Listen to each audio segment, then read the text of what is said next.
Mga kabasyang, may nadakot si Rodney na ahas, oh. Malaking ahas. Nainitan na yata yung ahas. Buhusan natin. Buhusan natin. Ang laki ng ahas. Kawawa naman. Kawawa naman ang ahas.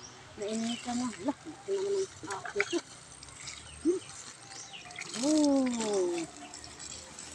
Baka pagatin tayo. Ito, laki ng ahas ito.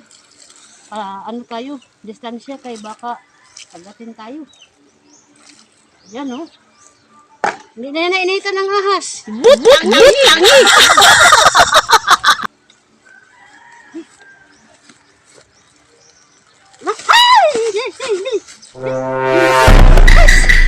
Ahas! Hirap gumawa ng content ba ka Si Bosyong pala to. Kala ko kung ahas talaga. Maliligo lang. Sulod pa sa sako. Yan, Mga si kabusyong, ligo tayo kasi ba ulit? Dito ka maligo sa may kamuti. Sosyal ah. Saan yung shampoo? Ganda.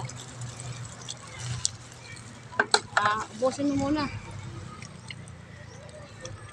Ito mga kabusyong, hindi to promosyon na to. Kapal sa buhok. Pangpakapal ng buhok.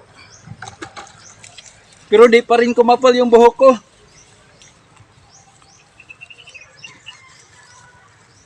Lalong pumanot yung mo. Dito oh.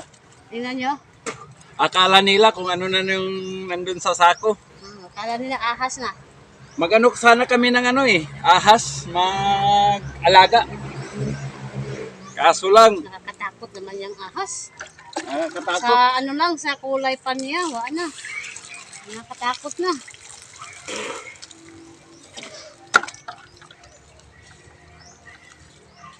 Sobrang init.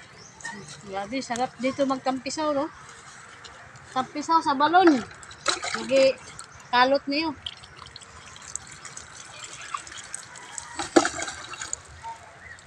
Nakaligo bigla si Bosyong. Ang init sa sako. Oo.